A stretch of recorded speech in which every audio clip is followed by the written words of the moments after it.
नमो सद्गुरु तुकया ज्ञानदीपा, नमो सद्गुरु सच्चिदानंद रूपा, नमो सद्गुरु भक्त कल्याण मूर्ती, नमो सद्गुरु भास्करा पूर्ण कीर्ती। गुरुर्ब्रह्मा गुरुर्विष्णू गुरुर्देवो महेश्वरा, गुरुर साक्षात परब्रह्म तस्मै श्री गुरवे नमः, तस्मै श्री गुरवे नमः। चला, कानडीने केला मराठा भ्रतार, एकाचे उत्तर एका नये, तैसे मज नको करू कमळापती, देई या संगती सज्जनाची। तिने पाचारिले इलबा, म्हणून येरू पळे आन झाला आता। तुका म्हणे एरा एरा जे विच्छिन्न, तेथे वाढे सीन सुखापोटी, तैसे मज नको करू कमळापती, देई या संगती सज्जनाची। श्रीमंत श्री जगद्गुरु तुकोबाराय प्रस्तुत अभंगामध्ये भगवान श्री पांडुरंग परमात्म्याकडे मागणी करत आहेत। बघा, म्हटले कशाची मागणी करत आहेत, तर तुकोबाराय म्हणतात की देवा आम्हाला आमच्या जीवनामध्ये सज्जनाची संगती दे, अशी मागणी या अभंगामध्ये महाराजांनी केली आहे। आणि मागणी करत असताना म्हटले सज्जनाची संगती तुकोबारायांना का मागावी लागली, तर संगतीचे शास्त्राने काही प्रकार सांगितलेले आहेत, नाही? बघा, 3 प्रकारची संगत आपल्याला व्यवहारामध्ये जीवन जगत असताना प्रचितीला येत असते। काय की 1 नंबरला आहे कुसंगत। जीवनामध्ये वाईट संगत ही आपल्या जीवनामध्ये नसली पाहिजे। काय वाईट संगत जर आपल्या जीवनामध्ये असेल तर ती वाईट संगत आपलं पूर्ण जीवन उद्ध्वस्त करण्याला कारणीभूत ठरत असते, हे की नाही? आणि म्हणून संगती जर जीवनामध्ये करायची असेल तर सुसंगती माणसाने केली पाहिजे। आणि म्हणून अनेक संत महात्म्यांचे प्रमाण दृष्टांत तुम्हाला पाहायला मिळतील, ऐकायला मिळतील की जीवनामध्ये कुसंगती मिळायला नको। काय बघा, थोडीशी जरी त्या ठिकाणी कुसंगतीला वाव मिळाला ना तर त्या ठिकाणी जीवन हे बदलून जातं, हे का नाही? श्रीमद भागवतामध्येच आपल्याला पाहायला मिळते की अजामिळ जो होता तर हा ब्राह्मण कुलामध्ये जन्माला आला। श्रीमद भागवतामध्ये असं वर्णन आलेलं आहे की कान्यकुब्जे द्विजक कश्चित, दासीर पतीर अजामिल, की हा अजामिळ कान्यकुब्ज नावाच्या गोत्रामध्ये, त्या ठिकाणी कान्यकुब्ज गोत्रामध्ये जन्माला आला, ब्राह्मण कुलामध्ये जन्माला आला। आणि ब्राह्मण कुलामध्ये जन्माला येऊन बघा, संगती जीवनामध्ये दररोज घरी नित्यनेमानं होम हवन पूजा पाठ सर्व करायचा। एक दिवस त्या ठिकाणी अरण्यामध्ये समिधा आणण्याच्यासाठी जायचं होतं। तर अरण्यात जाण्यासाठी वेगवेगळे मार्ग असतात, कोणता लंबा असतो, कोणता शॉर्टकट असतो। आणि मग शॉर्टकट मार्गाने आपण जावं या उद्देशाने मधल्या रस्त्याने निघाला। तर मधल्या रस्त्याने जसा निघाला तर कोणीतरी कामी पुरुष, कोणीतरी वेश्या काम क्रीडेमध्ये मग्न ते दृश्य त्याने केवळ पाहिलं आणि काही क्षणापुरता तिथे थांबला आणि पुढे गेला। आता समिधा तोडायला लागला तर मन त्या समिधा तोडण्यात लागेना, घरी आला, घरी पूजा पाठात मन लागेना, आहे का नाही? म्हणजे बघा, काही क्षणापुढे इतिहास तुम्हाला सर्व माहीतच आहे की काही क्षणाची कुसंगती घडली, परिणाम असा झाला की चांगलं जीवन चालू होतं तर ते त्या ठिकाणी सोडून दिलं, आणि जशी पूजा संपली तसा जिथे ते दृश्य पाहिलं त्या ठिकाणावर गेला, तिथं ती वेश्या होतीच. त्या वेश्येला हात धरला आणि म्हणले चल माझ्या घरी. अहो म्हटले महाराज, तुम्ही ब्राह्मण आहात आणि माझ्यासारख्या स्त्रीचा तुम्ही हात धरता, लोक तुम्हाला जातीतून काढून टाकतील. म्हटले मला त्याच्याशी काही घेणं देणं नाही. पकडला हात, आणलं घरी. घरी आणल्यानंतर बायकोनं दरवाजा उघडला. दरवाजा उघडला, म्हटली ही कोण? म्हटली ही माझी धर्मपत्नी आहे. ती म्हणाली ही जर इथं राहत असेल तर इथं मी राहणार. दिलं बायकोला हाकलून. काय पुढे इतिहास फार मोठा आहे. मला एवढंच सांगायचंय की काही क्षणाची कुसंगती जीवनामध्ये घडली तर संपूर्ण जीवन बर्बाद झालं. म्हणून परमेश्वराला एकच प्रार्थना करा की आमच्या जीवनामध्ये कुसंगती कधीच येऊ देऊ नको. म्हणून कुसंगती पासून आपण सदैव वाचलं पाहिजे. दुसरी संगती आहे सुसंगती, म्हणजे चांगल्या माणसाच्या सानिध्यामध्ये राहणे. काय अहो, चांगल्याच्या सानिध्यात तुम्ही फक्त तुमची उठणं बसणं एवढं जरी असलं तरी समाजामध्ये तुमची प्रतिष्ठा पद त्या ठिकाणी वाढत असते. एखादा व्यक्ती जर दारू पिणारा, सिगारेट ओढणारे, तंबाखू खाणाऱ्या मुलांसोबत लोकांसोबत जर एखादा व्यक्ती राहत असेल, तो जरी दारू पित नसेल, कोणतं व्यसन करत नसेल, पण केवळ आणि केवळ त्याच्या संगतीत राहिले तर लोक काय आहे, अशी टुकार गँग आहे म्हणतात. काय म्हणतात? टुकार गँग आहे का नाही? आणि तेच एखाद्या चांगल्या मोठ्या माणसाच्या संगतीत, उच्च विचारवानांच्या संगतीमध्ये आपण बसलो तर चार गोष्टी ज्ञानाच्याच आपल्याला ऐकायला भेटत असतात. आणि म्हणून जीवनामध्ये सुसंगती आपण करावी, सुसंगती प्राप्त व्हावी असं तुकोबारायांना वाटतंय. आणि तिसरी आहे विसंगती.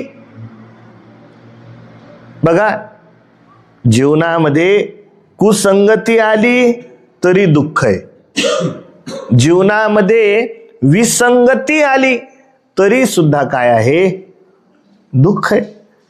अहो, तुमच्या मनासारखं घरातलं वातावरण राहिलं नाही, काय नवरा मनासारखा भेटला नाही की दुःख, बायको मनासारखी भेटली नाही की दुःख, मुलं मनासारखे निघले नाही की काय, दुःख. ही काय आहे, विसंगती.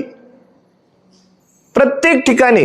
मग तुम्हाला व्यवहार असेल, व्यवहारामध्ये तुमच्या मनाच्या अनुकूल नाही झालं, तिथे विसंगती निर्माण होते. तर ही जी विसंगती आहे, तर विसंगती जीवनामध्ये कशी माणसाला दुःखाला कारणीभूत ठरते याचं दृष्टांत प्रस्तुत अभंगामध्ये जगद्गुरु तुकोबारायांनी दिले. म्हटले काय उदाहरण दिलं तर तुकोबाराय म्हणतात, कानडीने केला मराठा भ्रतार, एकाचे उत्तर एका नये. बघा, तुकोबारायांनी आता हे कुठे शोधलं, कुठे पाहिलं हे आपल्याला माहीत नाही, पण तुकोबारायांनी पाहिलं. तुकोबाराय म्हणाले की एका कर्नाटकी बाईने महाराष्ट्रीयन नवरा केला. काय, आता कर्नाटकची भाषा कोणती आहे, कर्नाटकी भाषा. त्या ठिकाणी आता बेळगाव वगैरे इकडे जर तुम्ही गेले तर बेळगाव पर्यंत आपली मराठी भाषा समजते.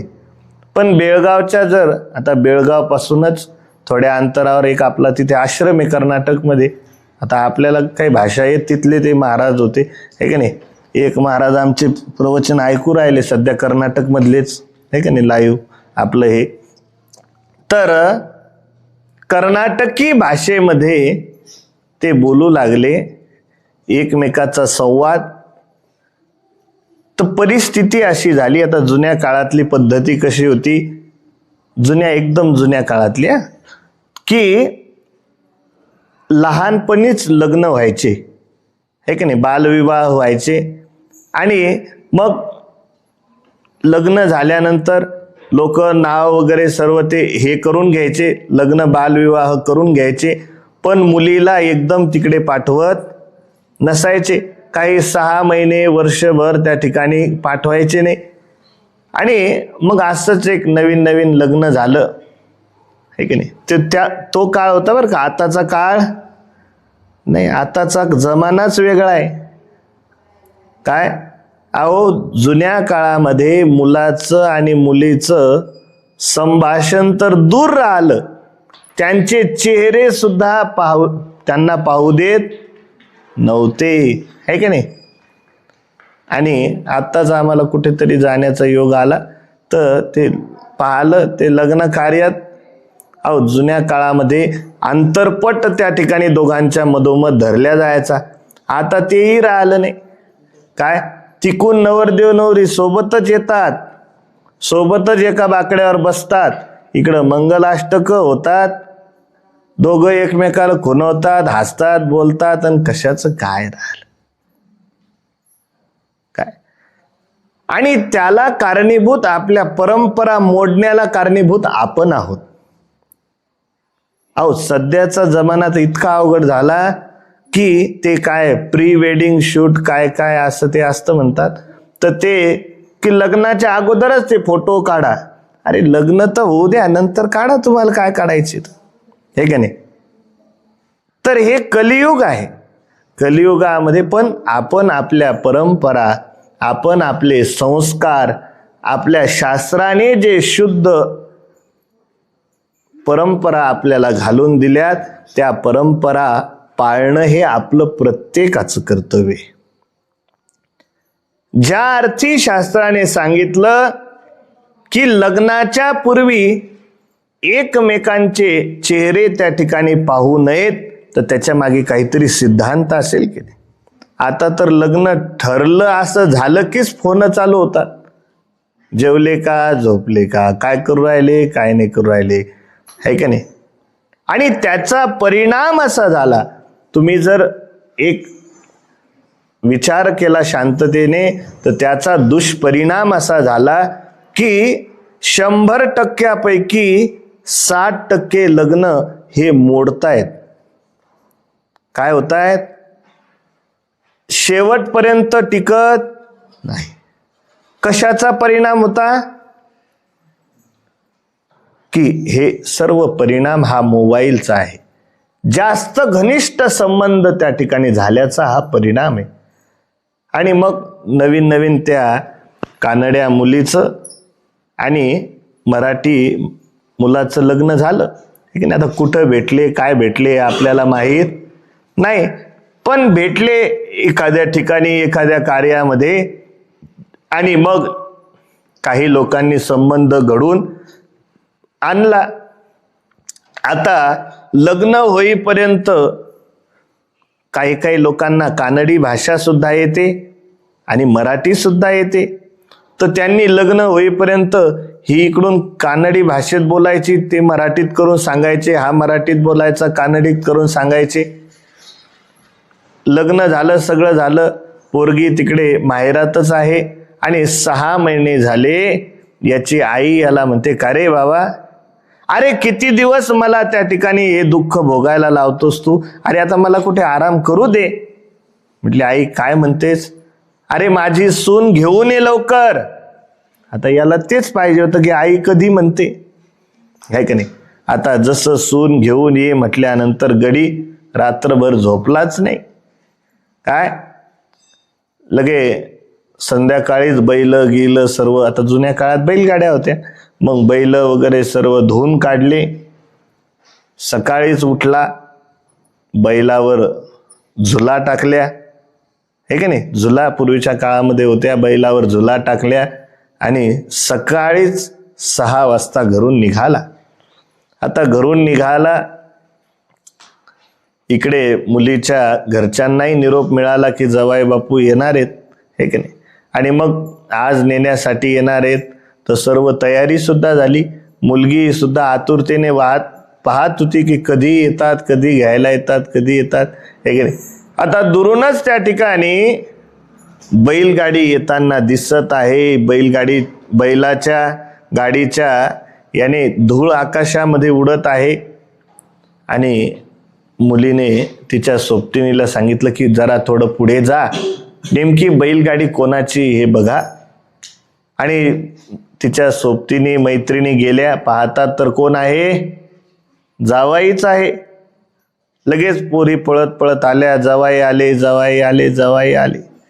मग जावयाचं स्वागत केलं, जेवण वगैरे सर्व झालं. आता मुलीला पाठवायचंय तर सोबत त्या ठिकाणी काहीतरी द्यावं लागेल की नाही. आता मुलगी ही कुठे चालली, सासरी चालली.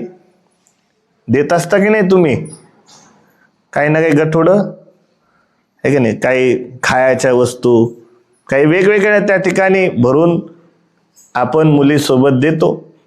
तर तसं तिच्या आईने वडिलाने सर्व सोबत काही वस्तू दिल्या. आणि वस्तू दिल्यानंतर आता निघाले. आता गाडीमध्ये दोघेच, आहे का नाही, बैलगाडीमध्ये बराच वेळ झाला. बाईला वाटलं की बुवा बोलल आधी, बुवाला वाटलं बाई बोलल. 1 घंटा होऊन गेला, कोणीच कोणाशी काहीच बोलेना. आणि मग बुवानं लगेच असं केलं. बाई लगेच आपला पदर गिद्दर घेऊन बसली.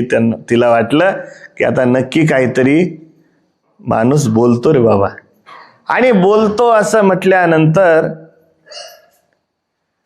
समोर लगेच एक गाव आलं.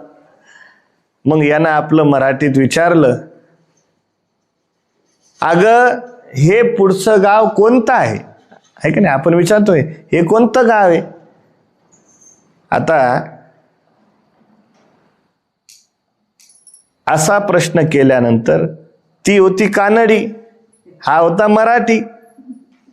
आणि जसा प्रश्न केला की पुढचं गाव कोणतं आहे, हे गाव कोणतं आहे, असा प्रश्न केला तर तिला काही कळालं नाही. ती म्हणाली काय म्हणता. तर त्यालाच कानडीमध्ये येनांतरी, काय म्हटली, येनांतरी. याला वाटलं हे येनांतरी नावाचं गाव आहे काय. हा चाललंय आपली बैलगाडी पुढे. मग आता शांत राहाव ना. पुढे डबल थोड्या अंतरावर गेले, पुन्हा गाव आलं. पुन्हा याने विचारलं हे कोणतं गाव आहे. तिला काही कळालं नाही. ती म्हणते काय म्हणता. ती कानडीत म्हणून लागले येनांत्री.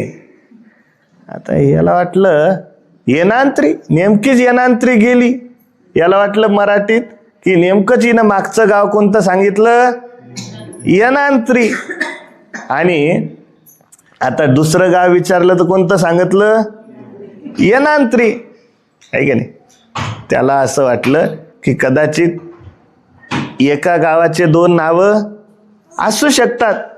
एक असतं खुर्द, एक असतं म्हणजे लहान मोठं, ज्याला आपण लायना मेरा, मोठा मेरा, खुर्द बुद्रुक असं बोलतो की नाही. मग त्याला वाटलं ठीक आहे, एका गावाचे 2 नावं असू शकतात. मग आता पुढं गेल्यावर पुन्हा तिसरं गाव आलं. आता यानं शांत राहावं ना. यानं पुन्हा विचारलं का ग हे कोणतं गाव आहे. असं विचारल्यानंतर ती म्हणते येनांत्री. याला असा राग आला. हे म्हटलंय पहिलं गाव विचारलं येनांत्री, दुसरं विचारलं येनांत्री, आणि तिसरं विचारलं येनांत्री. ही नक्कीच आपल्याला काहीतरी आपली मजाक घेत आहे. आणि म्हणून त्याला आला राग. अशी बाई केली मागण, अशी हाणली काने कानाखाली. आणि मग कानाखाली एक गाल असा धरला आणि बाई लागली रडू. तोपर्यंत महाराष्ट्राची बॉर्डर आली. आणि महाराष्ट्राची बॉर्डर आल्यानंतर ही रडू लागली. गाडीत बस. आता बायाचं रडणं, हुंदके देत देत देत देत देत देत रडू लागली कानडी भाषेत. आता मला काही कानडी येत एक शब्द तुमच्यासाठी कर्नाटकातून विचारून घेतला, येनांत्री काय तर ती आपल्या मनातल्या मनात थोडी बोलू लागली, काय माय महानवरा लय खराब आहे. काय बोलू लागली? महानवरा लय खराब आहे, मला लय मारतो, असं ती बोलू लागली. आता याला काहीच कळेना ती काय म्हणते तर. पण महाराष्ट्राच्या आणि कर्नाटकच्या बॉर्डरवर थोडं चहा पाण्यासाठी गाडी थांबली. बाई रडते. कोणीतरी तिथे होता व्यक्ती, त्याने विचारलं, बाई अगं का रडता? म्हटली बाई, तो ती बाई म्हणू लागली, अहो अण्णा, महानवरा मला खूप मारतो. आणि मग असं म्हटल्यानंतर ती कानडी भाषेत बोलत होती. मग याने पुन्हा त्या नवऱ्याला विचारलं कानडी भाषेत, का हो तुम्ही तुमच्या बायकोला का मारता? ती म्हणाली, येनांद्री. त्याला काही येत नव्हतं. काय तो म्हणाला, काय म्हणता? असं म्हटल्यानंतर काय म्हणता नंतर याला लक्षात आलं की याला कानडी येत नाही आणि हिला मराठी येत नाही. मग त्याने विचारलं, म्हटले का हो तुमच्या बायकोला तुम्ही मराठीतच विचारलं, तुमच्या बायकोला तुम्ही का मारलं? मग त्याने सांगितलं, म्हटले मी घरून तिकून निघल्यापासून हिला पहिलं गाव आलं, विचारलं की पहिलं गाव कोणतं आहे, तर हिनं उत्तर दिलं येनांत्री. दुसऱ्यांदा विचारलं हे गाव कोणतं आहे, येनांत्री. तिसऱ्यांदा विचारलं हे गाव कोणतं आहे, पुन्हा ती म्हणाली येनांत्री. आणि मग मला राग आला की ही आता आपण एवढं विचारलं तर ही आपल्याला व्यवस्थित उत्तरही देत नाही. ही जर घरी नेली तर ही आपल्या डोक्यावर बसल म्हणून इथंच वाजून काढली.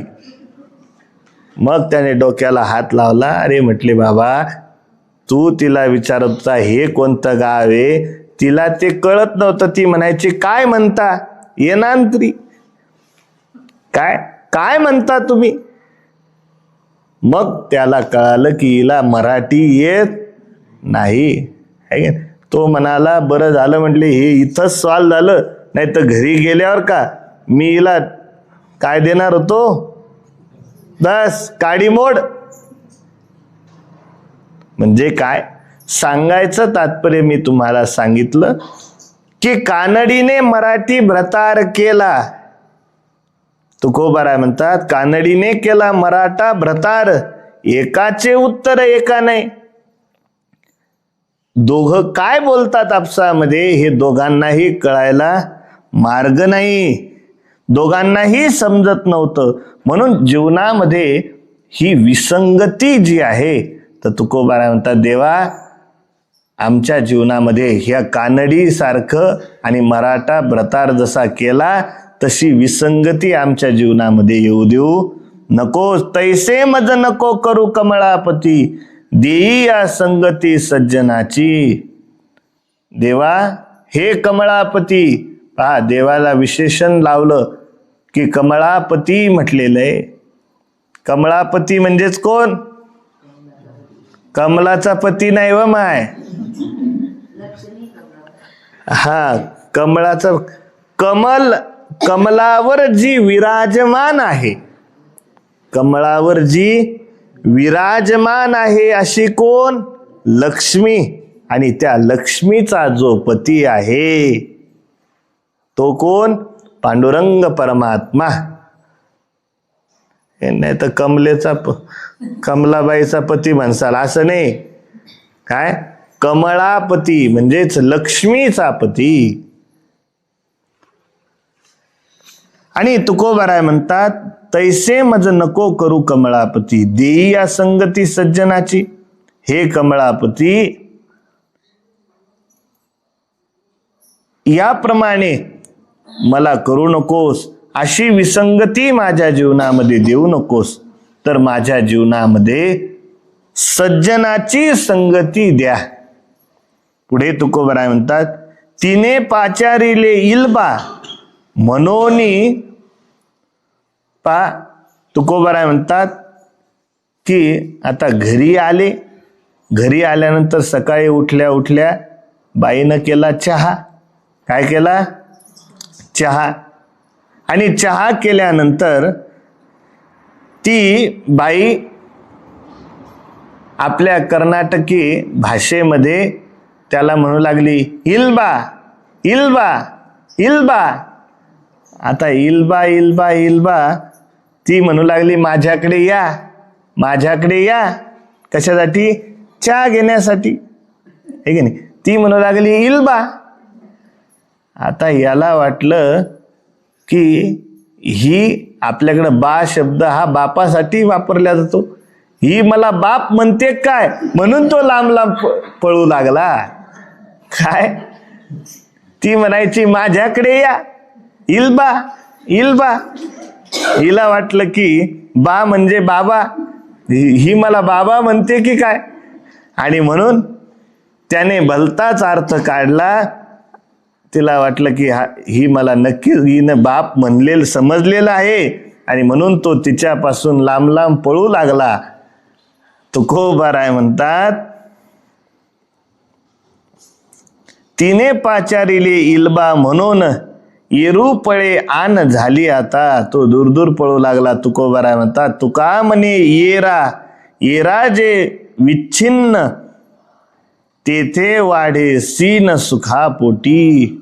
तुकोबाराय म्हणतात की जे एकमेकांशी अगदीच विसंगत असतात तर तेथे सुखाच्या ऐवजी दुःखच त्या ठिकाणी वाढते. बघा, म्हणून जीवनामध्ये विसंगती ही माणसाला तुकोबाराय म्हणतात दुःख देणारीच ठरते. म्हणून विसंगती ही माणसाच्या जीवनामध्ये नसली पाहिजे. आणि तेच तुकोबाराय म्हणतात, तैसे मज नको करू कमळापती, देई या संगती सज्जनांची. की देवा, माझ्या जीवनामध्ये विसंगती न होऊ देता सज्जनाची संगती घडू दे.